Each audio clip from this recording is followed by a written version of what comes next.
Mendapat ancaman dan pengerusakan dari SPRD, PT AJP layangkan aduan ke SPKT Polda Sultra pada Senin 9 Januari 2023. Hal ini terjadi diduga buntut dari sengketa lahan yang belum usai hingga kini. Selamat siang. Terkait permasalahan yang terjadi di konversi IUP PT Cinta Jaya, Pak, dan ini melibatkan dua pihak yang setahu kami sedang ada permasalahan. Nah, bisa dijelaskan terkait hal itu, Pak?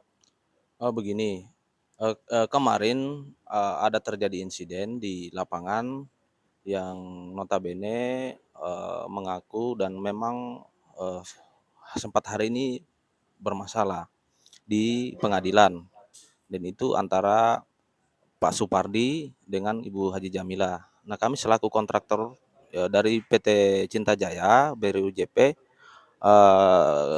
sebenarnya merasa keberatan dengan dan mengutuk keras kemarin adanya insiden pembakaran yang yang ada di lahan kami.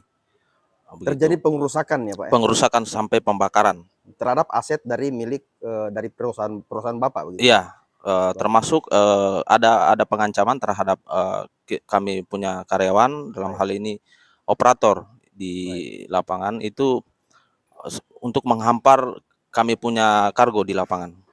Begitu. Jadi kargo kami itu kurang lebih ada sekitar 5.000 metrik ton itu dicampur dengan OB. Baik. Begitu. Jadi rusak begitu. Oke, nah. Ya. Terkait kronologisnya sendiri, artinya apa sebenarnya penyebab sehingga terjadi dugaan pengerusakan ini, Pak? Ini dipicu dengan mungkin ketidakterimaan dari pemilik lahan, dalam hal ini Supardi. Mungkin selama ini kami berdiri pada posisi pemilik lahan yang Haji Jamila, begitu. Baik. Jadi mungkin dia merasa dirugikan juga mungkin, tetapi kami sebenarnya dari pihak kontraktor itu selama ini memenuhi hak-hak dan kewajiban kami selaku kontraktor, begitu. Jadi sebenarnya dari pihak Bapak sepengetahuannya tidak ada masalah sebenarnya, Pak, ya? Sebenarnya tidak ada masalah dari pihak kami, begitu. Baik, oke. Nah, kalau tidak salah mungkin di sisi Bapak ada kuasa hukum ya? Ya, kuasa hukum kami. Ya, baik. Baik, mungkin sebagai legal perusahaan Pak bisa menyampaikan titik permasalahan ini seperti apa, dan mungkin langkah-langkah hukum yang sudah dilakukan oleh pihak perusahaan seperti apa atau sejauh apa, Pak? Ya, baik, terima kasih.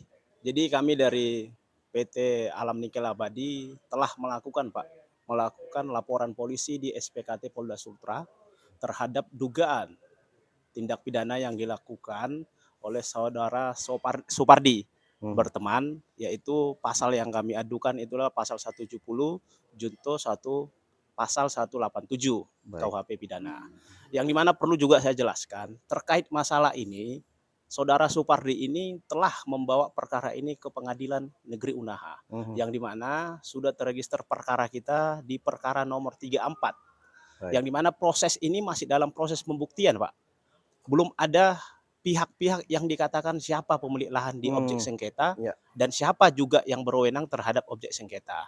Tetapi tindakan dari Pak Supardi ini sudah melebihi dari putusan pengadilan. Sedangkan putusan pengadilan belum turun, tetapi dia sudah mengambil sikap bahwasanya dia yang mengklaim adalah pemilik lahan di lokasi tersebut. Oleh karena itu perbuatan dari Pak Supardi ini sudah sangat kita kecewakan, karena dia yang membawa ke pengadilan, dia juga yang mengambil sikap brutal yang seperti itu. Jadi sebenarnya untuk putusan pengadilan sendiri belum menetapkan ya siapa pemilik lahan itu sebenarnya? Belum, sampai sekarang masih dalam proses pemeriksaan itu di Pengadilan Negeri Unaha, yang dimana sidang berikutnya nanti adalah sidang pembuktian di tanggal 12 dari saksi dari penggugat yaitu Supardi dan kawan-kawan. Baik. Mungkin ada langkah lain, mungkin pendekatan secara kekeluargaan yang dari pihak perusahaan Bapak untuk lakukan kepada pihak yang diduga melakukan pengerusakan tersebut? Ya, baik, kita sudah berapa kali melakukan mediasi dan juga pendekatan secara musyawarah, tetapi para pihak ini tidak ada titik temu yang memang bisa disepakati. Karena Supardi ini dan juga kepada Ibu Jamila ini kan bersaudara kandung, Pak. Jadi sudah kita lakukan upaya semaksimal mungkin untuk bermusyawarah, tetapi tidak ada titik temu, Pak. Makanya sampai perkara ini ke pengadilan dengan perkara nomor 34. Mungkin terkait kerugian perusahaan Kira-kira mungkin bisa disampaikan Pak sebagai legal. Baik, berdasarkan perhitungan kerugian yang dialami dari PT Alam Nikel Abadi itu, kami menghitung secara kargo yang sudah dirusak dan juga rumah reparasi yang kami dirusak itu, kami hitung itu di angka 5,5 M, Pak. 5,5 M ya. Baik, nah untuk harapan-harapannya sendiri dari pihak perusahaan seperti apa sih harapannya ke depan, atau mungkin ada himbauan seperti apa? Ya, silakan. Baik, jadi kami menyampaikan segala hormat kepada pihak yang berperkara, baik Pak Supardi, baik juga PT Alam Nikel Abadi, baik juga PT AJP dan juga yang berperkara siapapun, agar sabar menunggu proses perkara yang sedang diuji dan juga sedang diproses di Pengadilan Negeri Unaha, agar bersabar diri dan menunggu putusan apa yang harus kita ikuti dan siapa yang akan menang dan siapa yang akan kalah. Jadi disampaikan kembali kepada para pihak agar bersabar diri menunggu proses yang sedang bergulir di Pengadilan Negeri Unaha.